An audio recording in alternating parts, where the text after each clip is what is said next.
I imagine it's, an anti-aging, but it's also probably very proactive also for a younger woman who Yes. wants to really take care of her skin before it gets too wrinkly. And welcome to Sister, a podcast where we unite, connect, and just inspire women in community, in unity, and in faith.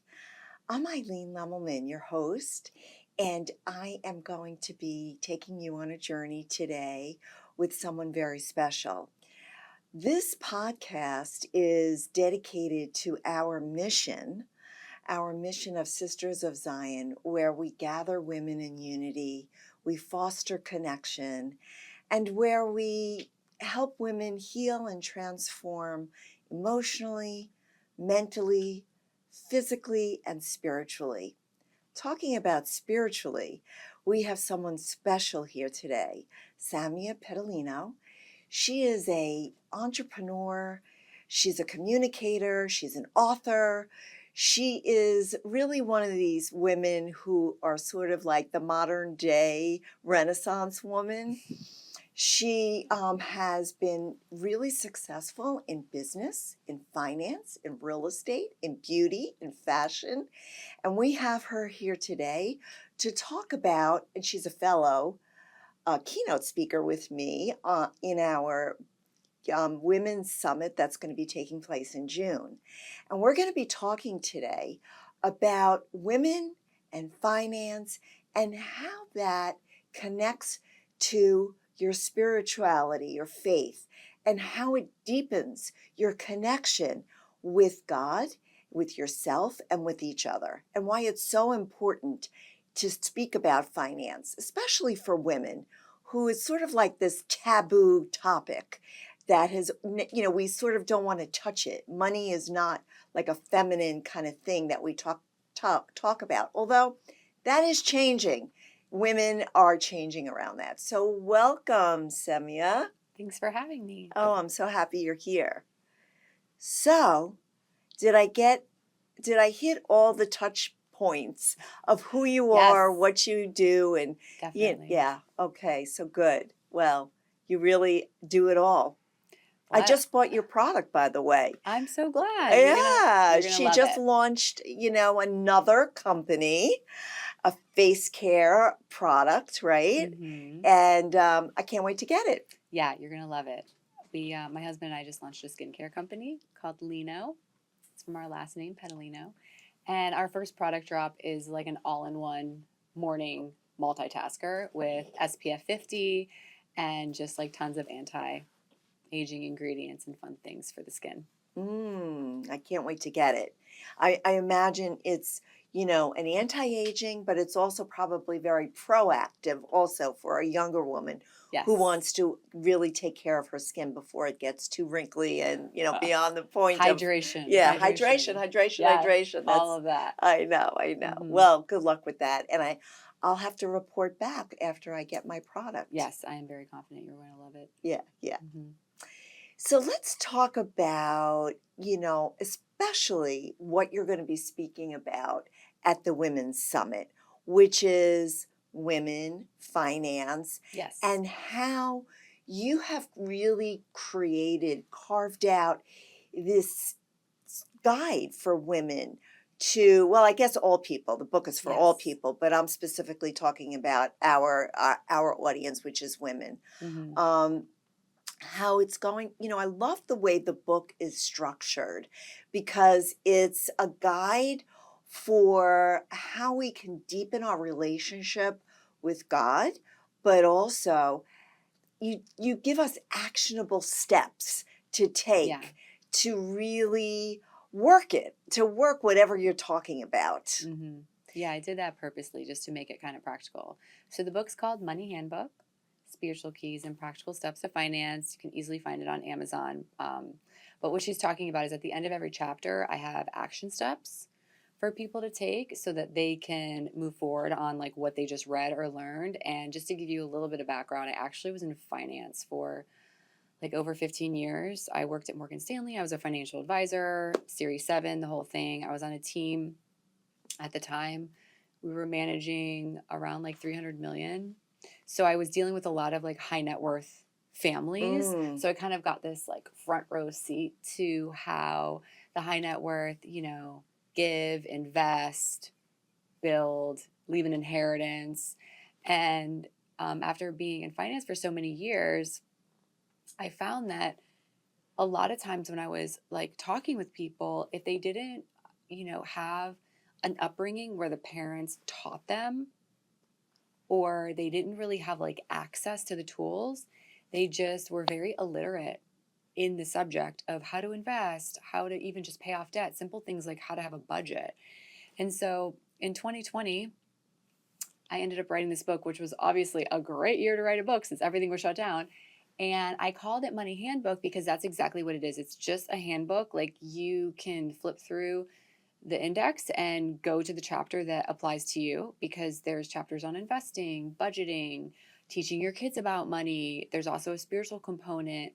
I give a lot of biblical principles because there is so much wisdom in the scriptures on how to be generous, how to invest. And so I incorporate that as well. So that is a little bit of my perspective on it. And I just really wanted to empower people to not be gripped by fear, because a lot of times when people start talking about money or finance, immediately like there's something associated with that. There could be shame, there could be guilt, there could be a lot of things, and it's usually not positive. And so I really was wanting to just help people kind of dismantle the fallacies around that, and realize that like the more you're educated on something, the more confident you are. Right, absolutely. And historically, men generally, I'm generally speaking, just take care of the finances for women. Like when I was a financial advisor for all those years, I would say 80 to 90% of the accounts, like the husbands were making the decisions, calling the shots. And I really, a lot of the times, wanted to meet with the wives and the daughters and the grandkids, because a lot of these accounts are like generational. There's at least 3 generations usually to most of them, to just educate and let them know, like, this is what you're invested in, this is what the income is, this is what your tax basis is. Because I thought it was so important. Like, what happens if he passes? Like, women make up 50% of the American population. Right. And they live longer than men. So at some point, like, we will be the ones managing money. And so it's important to know how to do that. Yeah, I mean, as a psychotherapist, I have plenty of widows that come to my practice, Yeah. and they are just totally clueless about. I mean, some women Yeah. never even wrote a check. Some women don't even Wow. know what they have in the bank. They have no idea what kind of savings they have, what kind of investments they have. They're just, they handed over that whole piece to their husband, and, they're just overwhelmed because they don't know where to start. Mm-hmm. So that, I love this whole topic because, of course, you and I are both on the same page when it comes to wanting to empower women, wanting to give people, especially women, the tools so they can manage all aspects of their life.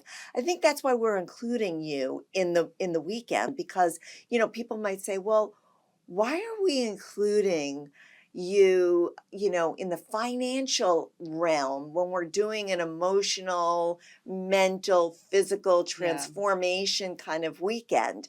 And so, why do you think that is so important to include in the weekend? Well, I think money can be very emotional for people. And behind infidelity, it's the number one reason why people get divorced, because of finances. So it's actually very much tied in and interwoven with people's psyche. Mm-hmm. And so whatever your mindsets are or your beliefs are around money, it will absolutely affect what you say yes to. Mm-hmm. Yeah.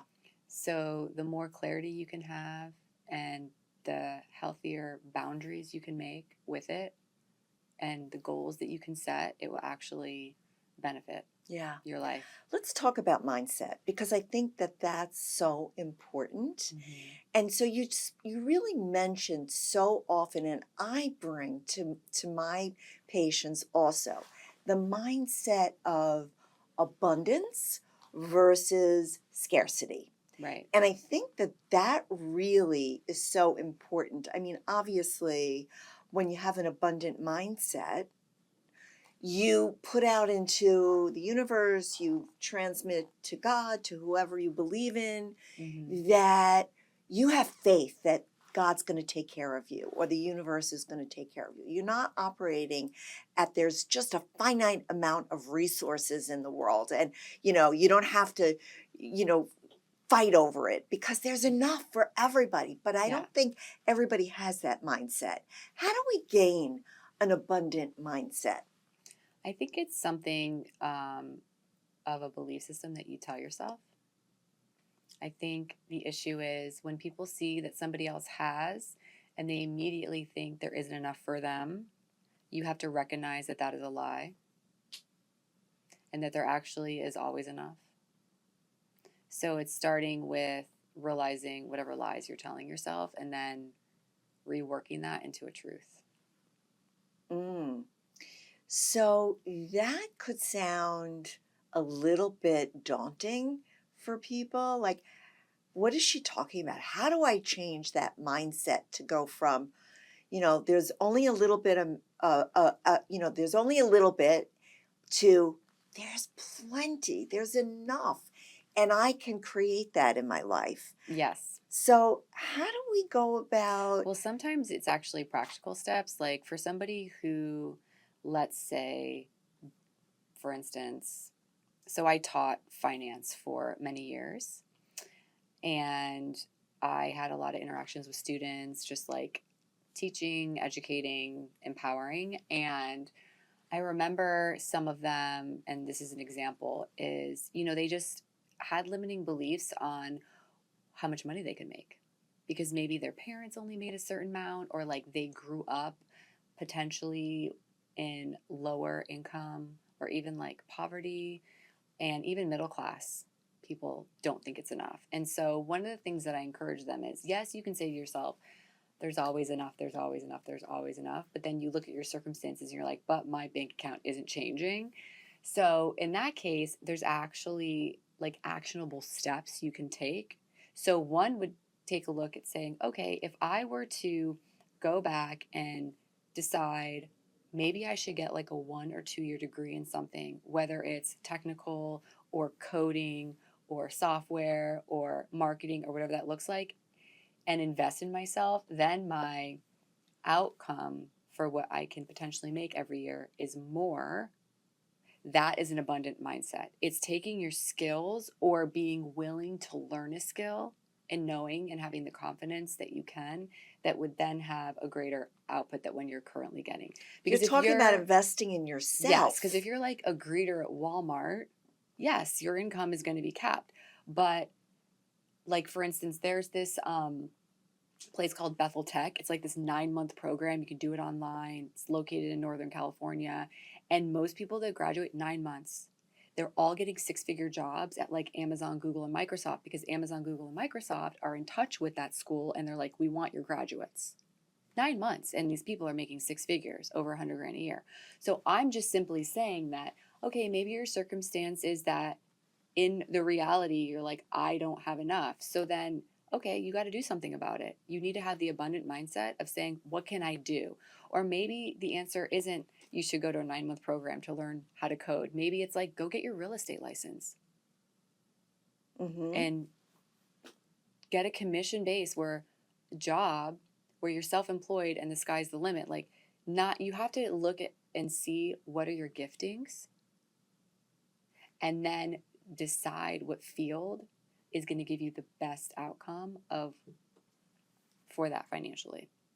So that takes a certain amount of, as we're talking about it, a certain amount of confidence in investing yourself. It also takes, a certain amount of confidence that you can do it. Yeah. And it also takes, you know, what your book is really very, very deep in, which is the faith that God has your back. Definitely. I think some people don't realize that their issue is not their expenses or their like Netflix subscription or the gym membership, you know. The issue is they're under earning, Yes. and they're the only ones that can change that. Mm-hmm. Like, you're not a victim. So Yeah.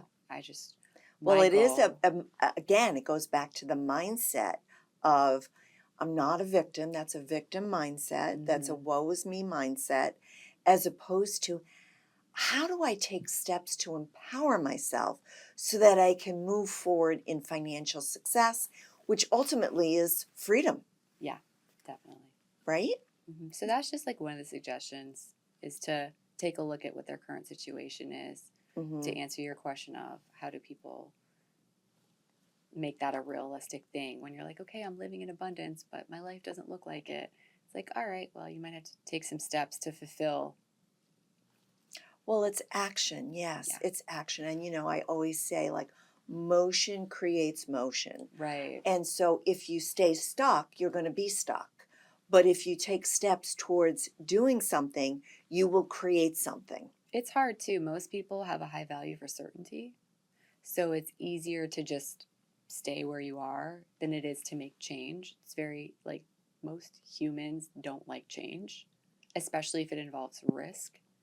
So you really have to view it as something where you're investing in yourself. And sometimes that could simply just mean like education. Like, a lot of times I just encourage people to look for e-courses or master classes or free YouTube videos and just educate themselves on the Yeah. subjects. Like, there's so much information now because of the internet. There's no reason for somebody not to have a baseline foundational understanding of how to manage money. Yeah.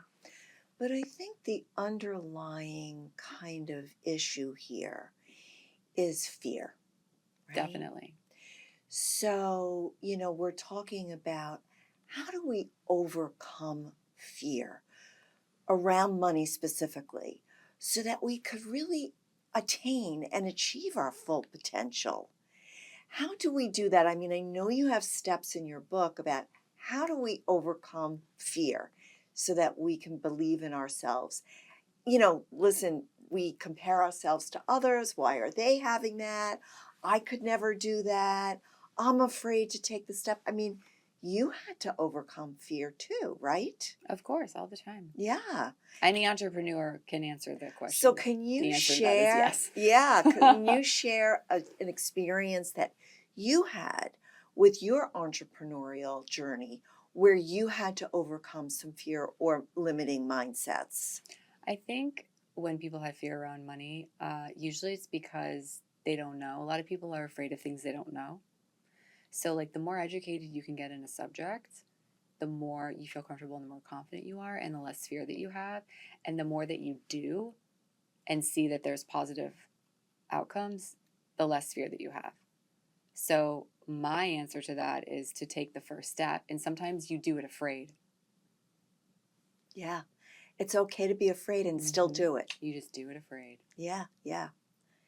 I actually think that's so important because I don't think people realize that you can be both things at the same time. Yeah. You could be afraid and you could still want to, create something Yeah, and it's do called something. being brave. Yeah. Yeah, Mm-hmm. I know. So there's another part of the book that really spoke to me, which was these different funds that you encourage Yes. women or people, but I'm Mhm. gonna say women, Okay. that women to take. Like, you have your emergency fund, Mm-hmm. you have the children's fund, Mm-hmm. and you have a God fund. Yes. Will you speak to that?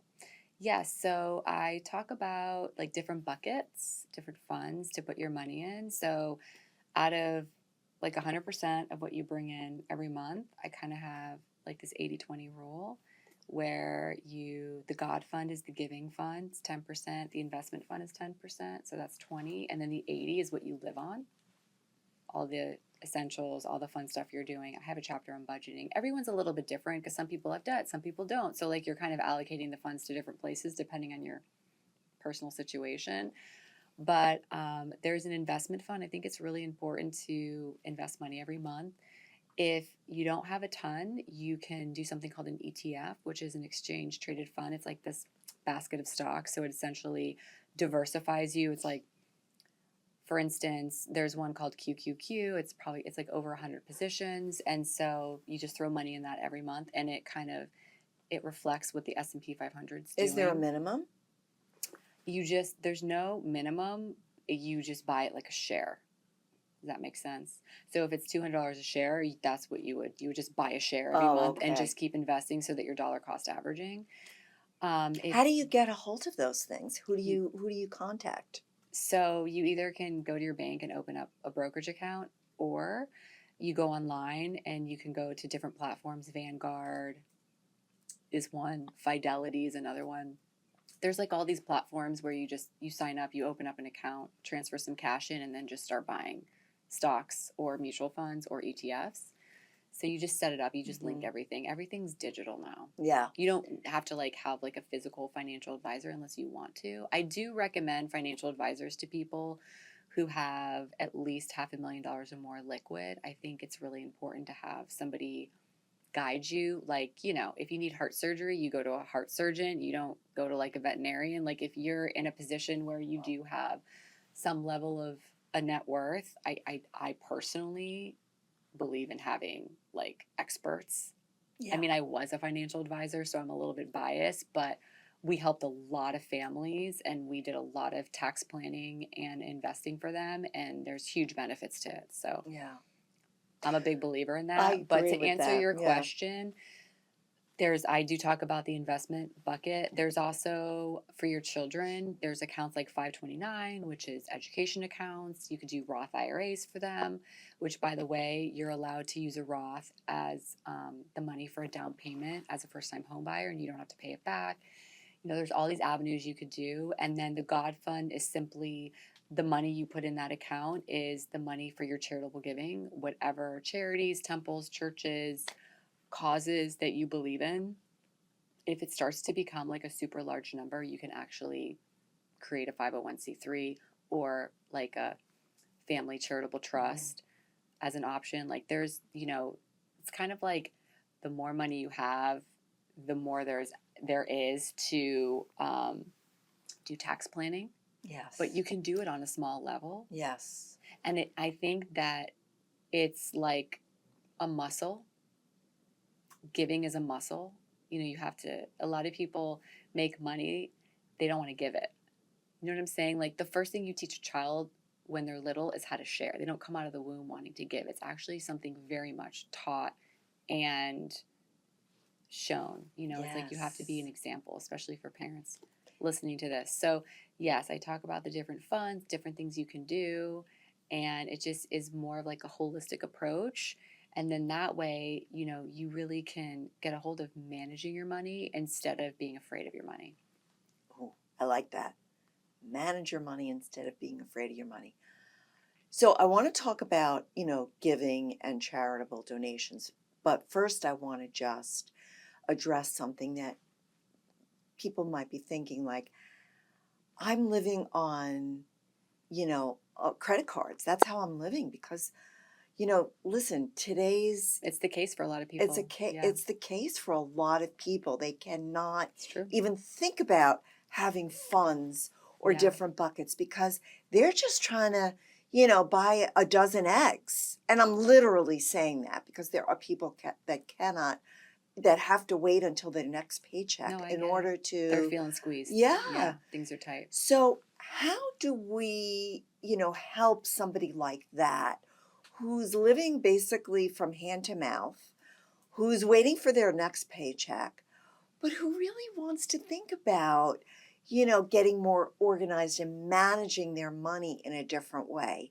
What can we say to those people? How can we help them? In the sense of generosity, it's not always money. Sometimes generosity can be in the form of your time or your talent. And I think that it's really important to kind of always have a heart of giving so that you're not a taker. So, for instance, let's say somebody's like a massage therapist. Once a month, they can pick somebody and like not charge them and just like bless someone with their services. And that's sowing a seed. Or let's say you're like landscaping. You can choose a house you wouldn't charge, or you'd help out a single mom that can't afford to landscape the front of her apartment or her house.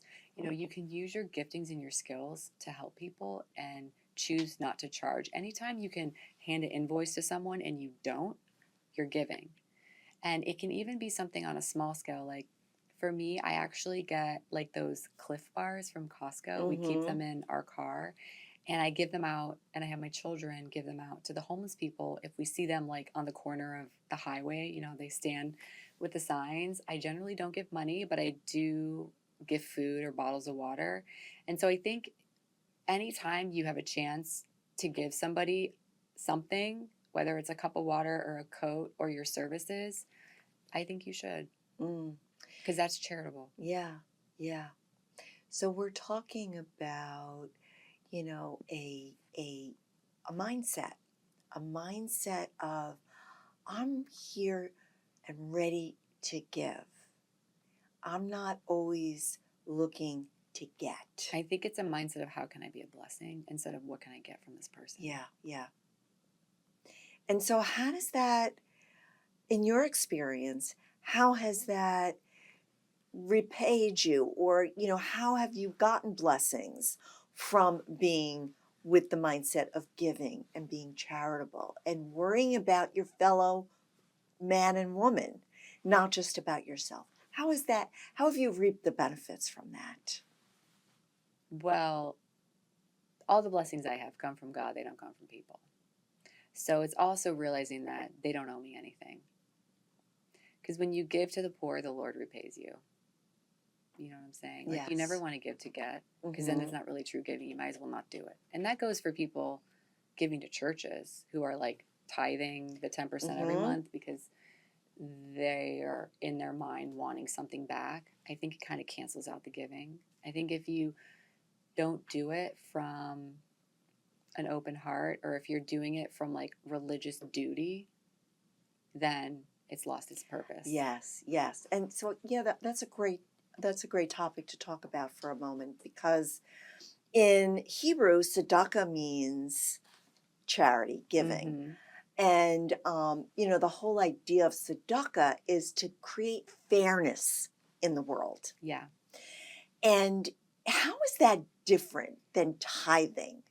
And how does tithing, you know, sort of, like you said, become an obligation rather than thinking about we have to have fairness in the world? Everybody, you know, needs to be giving to one another.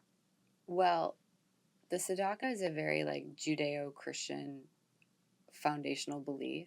Like even if you look at the story of Boaz, he was leaving the fields, like the corners of his fields, open for people to come through, and that was something that God told the Israelites to do. So if like the foreigner came, nobody would go hungry. And so can you imagine having a business and the Lord's like, hey, leave like 5 or 10% available of whatever you do, like if you have a coffee shop, for people to come through and take and not pay. So it's a very much of this like generous culture, because on top of that, they were called to tithe 10%. And then every 3 years, there was another tithe to what was kind of like a community pantry for like the widow and the orphan. So there's actually more than one tithe. There was actually 3 tithes. The church is selling itself short. Just kidding. So, because that's where they get their tithe from. It's from the Old Testament. But anyway, it simply just means 10%. Yeah, yeah. But the point is, it's not about religious duty. That is the point of all of this, is that if you are giving and you feel it's a religious duty and you're doing it because you're trying to get something in return, you have canceled out your blessing. But if you're doing it because you love the Lord and you know that everything is coming from Him, all it does is keep you unhooked from this world and unhooked from greed. That's all it does. And the 90% will go further than if you would have kept the 100. So it's like a spiritual principle. Yes, yes. People really attest to that. Yes. That the more they give, the more they receive. And it's not done for that purpose, Right. but, if you set aside money for giving, you will get back tenfold. Yeah, sometimes it doesn't always come back as money. Sometimes it That's comes right. back as like favor, open doors, business ideas. It can really be in any form. Right, right. So we touched on something before, and I don't want to forget about this whole idea of generational wealth, Yes. of, really creating something so that you could pass it on to your children and your children can pass it on to Right. their children. So, how do we start with that? Yeah, well, you can't pass on your 9 to 5 job to your kid. So you can pass on investment accounts, houses, real estate, businesses. So it's really a matter of what are you wanting to build and what do you want your legacy to look like? Because, there's really great jobs. We were talking earlier, Eileen's daughter works for a Fortune 500 company in the tech world. And, she probably has a really great 401k, which one day when she retires, she can roll into an IRA, which one day she can leave to her kids. So Yes. that's a perfectly great solution for leaving something to your children. Another option is, owning real estate because it appreciates Mm-hmm. or it can give you rental income. And so, in my experience, like the majority of people, how they built their wealth was either the stock market or real estate or a combination of both. Of course, you always have the people who are like building a business for 20 or 30 years, then they sell it and then they have like a cash event. Yes. And then that ends up getting invested into real estate in the stock market. It's like this, circle of life. But the point is, I think that those two areas are the easiest point of entry just for like your average person who doesn't have access to like private equity funds and things like that or hedge funds. So for people listening, the first point of action is investment accounts or set up a plan like the next 18 months to save up for a down payment for real estate and start a real estate, portfolio for yourself. Because I think we really have to realize that it's not going to be handed to us. Mm-hmm. We have to like make decisions and take steps forward on building wealth. Absolutely. And I think our conversation here today is really creating a model and setting a precedent of, let's bring the word money, the word wealth, financial freedom, finances into the open, because, as we know, if we keep things silent, we never learn. We make it a Yeah, taboo. We make it like that untouchable kind of topic. And so we want to really bring it out into the open, educating, sharing, making it acceptable to ask questions about money and finance. it's really just a tool. You have to look at money like it's a seed and you sow it and it brings forth fruit and you either eat that fruit, which is your expenses and things that you need, or you take some of it and you plant it again and it multiplies. So some is for sowing and multiplying, and some is for eating. And it's just a tool that you're using throughout life that's going to benefit you and your family. Mm-hmm. It's almost like, think of it as a metaphor, Mm-hmm. because that's the way life is, right? When we are open to it, when we don't have fear about it, when we know how to use it, when we can, multiply it. I mean, that goes with so many things in life. Definitely. Then it really serves not only you, but it serves everybody. I Mm-hmm. mean, we all benefit from people having wealth. Definitely. It employs people, it helps the economy. I mean, all the things. Yeah. So, what do you think you're going to want to bring to our Women's Summit in June? What kind of message, what kind of tools do you want to share with the women? What are you going to really emphasize that weekend? I'll probably just bring a lot of like practical steps that they can take so that they feel empowered on what to do next. I'll touch on like how to get out of debt. Mm. And I will also cover just accessible investments that they can do. And just I'll give also a foundational approach to finance so that they feel more comfortable making decisions and more confident. Yeah. Yeah, getting out of debt is a big deal these days. I think for a lot of people, I think that'll really speak. And then how do we move forward? Mm-hmm. You know, because while we're trying to climb out of debt, we also need to do other things so that we're, I mean, can you be in debt and still save? Definitely. Yes. Hmm. And I think that's an important It's just message. where you're allocating your funds. Right, right. So why is it, you know, let's just emphasize the importance of bringing the financial talk to a summit where we're encouraging healing and transformation emotionally, mentally, physically. You know, where does the financial piece fit into that? Well, I think money has caused a lot of trauma for people. And so if they're able to heal those places and move forward and forgive themselves and put a plan in place to be able to manage their money wisely, they would have a more fruitful outcome. Yeah. You know, I often, well, first of all, financial trauma is a big deal. It, you know, for people. I mean, it could be an event or it Mm-hmm. could be a generational trauma Yeah. around finances. It could be what we're told that we're, you know, like a religious kind of thought that being rich is a sin, Yeah. right? That is something that's taught, unfortunately. Yeah, and I think that's fine. I think that's trauma for people. Yeah, it is. But I mean, you really can't do much for God's kingdom if you're poor. This is true. This is The true. gospel is free, but the means to get it out there costs money. Yes, yes, yes. So, yeah, so I think the financial trauma is a big deal. And I always say also, there are, you know, there are three quotients that are important to making a life full and meaningful: the intelligent quotient, the emotional quotient, and the financial quotient.